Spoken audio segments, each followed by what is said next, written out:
Bonjour à toi, j'espère que tu vas bien. Je voulais aborder aujourd'hui le sujet de l'éveil, qu'est-ce que c'est réellement, et en même temps te mettre en garde contre tous les faux éveillés, tous ces charlatans qui se sont multipliés sur internet et qui te proposent de la formation spirituelle en veux-tu, en voilà, pour pouvoir se hisser au rang de petit maître et au passage prendre de l'argent. On va commencer par définir un peu plus ce qu'est l'éveil, ce mot inlassablement utilisé alors qu'on ne comprend pas le sens profond. Tout d'abord, l'éveil ne s'acquiert pas, c'est très important. C'est pas quelque chose que tu atteins et puis hop, voilà, c'est terminé, je suis éveillé à vie. On n'en parle plus. L'éveil n'est jamais acquis, il n'est pas constant et il n'est pas définitif. D'ailleurs, je pense que l'expression correcte serait plutôt comme il est dit dans le bouddhisme zen, c'est-à-dire une pratique éveillée. Il faut pratiquer à chaque instant, rester vigilant et concentré pour garder cet état d'esprit éveillé. Le mettre à jour constamment car il va également disparaître constamment. On n'obtient pas l'éveil. Il est déjà en nous. L'éveil, c'est la nature de Bouddha qui est en chacun de nous. Nous avons toutes et tous la connaissance de l'éveil, mais l'ego, l'identification aux choses et nos sentiments font qu'on l'oublie ou qu'on l'a oublié il y a longtemps.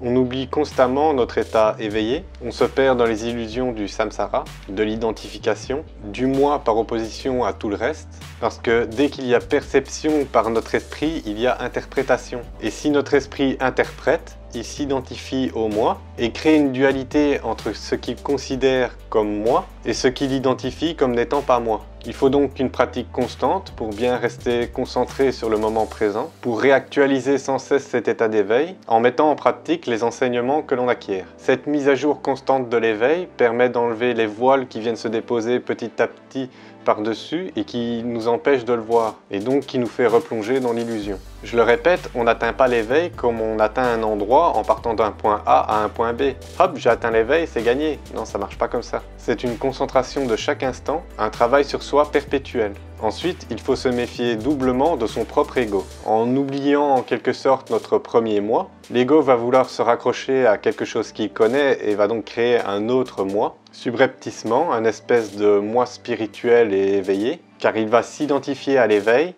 à l'état éveillé, et c'est souvent une grosse erreur de beaucoup de soi-disant éveillés autoproclamés qui finalement ne se rendent pas compte qu'ils se trompent et qu'ils ont perdu l'éveil en atteignant l'éveil en quelque sorte.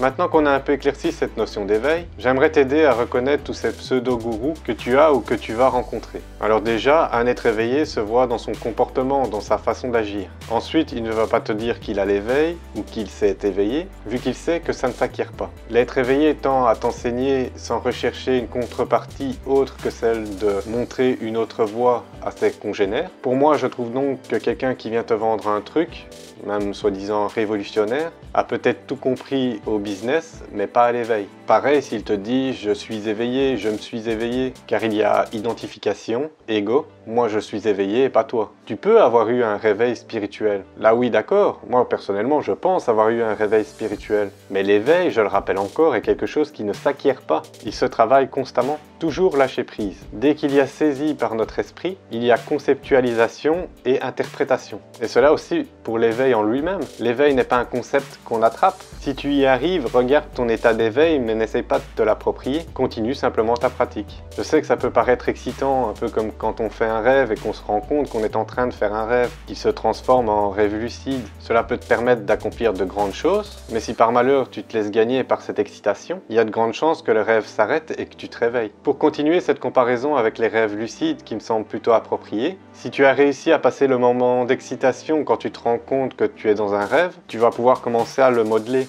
Mais si tu ne fais pas attention à rester constamment lucide par des petits exercices de test de réalité ou autre, tu vas de nouveau te perdre dans le rêve, perdre ta conscience et retourner dans un rêve classique. On n'est pas éveillé. On a une pratique éveillée, une façon d'être éveillé. L'éveil, c'est le dépassement du moi, de l'identification. Si tu veux être éveillé, c'est que tu es toujours dans l'ego. Il n'y a pas d'identité propre, permanente. Tout est impermanent et en évolution constante. Tout se crée pour disparaître. Donc personne ne peut prétendre avoir l'éveil. L'éveil se révèle par l'expérience de la personne, mais ne lui appartient pas. Quelqu'un qui est éveillé, c'est quelqu'un qui fait cette expérience et qui comprend qu'il n'expérimente pas son éveil, mais qu'il expérimente l'éveil universel qui passe par nous tous. Car nous ne sommes pas en dehors de l'univers. Nous sommes une partie de cet univers. Et grâce à ça, il a compris que nous avons accès à cette connaissance de l'éveil. Tous, nous pouvons faire cette expérience de l'éveil. On a tous en nous la nature de Bouddha. Pour faire un petit parallèle avec le christianisme, il est dit que Jésus est en chacun de nous. Le Bouddha est en chacun de nous. Après, si on ne le pratique jamais, il n'apparaîtra pas comme par miracle, ou tu vas pas le trouver au rayon luminaire de ton magasin. Il ne faut jamais se reposer sur ses acquis. L'éveil ne nous appartient pas et rien n'est constant. Il faut sans cesse actualiser notre état d'éveil, rester vigilant et concentré. Donc fais bien attention aux paroles prononcées par ces pseudo-enseignants. Ces enseignements doivent être vérifiables en pratique et non pas fondés sur des croyances ésotériques. Bon, je généralise, mais tu vois un peu ce que je veux dire. Un enseignement réellement pertinent, c'est quelque chose que tu peux expérimenter et vérifier par toi-même dans ton quotidien, par la pratique. Oublie les gens qui se disent éveillés ou qui te font sentir qu'ils sont éveillés. Pour ce deuxième cas, si on fait bien attention, on se rend compte que c'est un mensonge. Un véritable être éveillé ne te dira pas qu'il est éveillé, et il n'essayera pas de te convaincre à tout prix qu'il est éveillé, ou même d'essayer de te le faire comprendre. Il l'est, point. Autre chose, si tu ne peux pas expérimenter, à quoi ça sert, j'ai envie de dire, tu le mets de côté. Ensuite, si ce qu'il raconte va à l'encontre de ce que tu connais de lui, mets-le de côté également. Comment pourrait-il t'apprendre des choses alors que lui-même ne les applique pas? Un bon enseignant manifeste son enseignement dans sa propre pratique, dans sa façon d'être au quotidien, et n'a pas besoin forcément de s'exprimer pour donner un cours. Donc je résume, un bon enseignant est quelqu'un qui te donne des informations pratiques et vérifiables et qui reflète son enseignement par sa façon d'être quotidienne. Le plus important est toujours de vérifier les informations que l'on te donne, de ne jamais te fier à un seul son de cloche et de te fier à ton instinct aussi. Car souvent, ça se sent quand un discours est faux. Et personnellement, je pars du principe que si ça sent bizarre, c'est qu'il y a quelque chose qui cloche. Ça cache quelque chose, donc je vérifie ou même je passe. Voilà, j'espère que cette vidéo t'a plu et qu'elle t'aura servi à quelque chose. Je te souhaite le meilleur pour cette nouvelle année 2020 et sur ce, je te dis à bientôt dans une prochaine vidéo. Bye bye!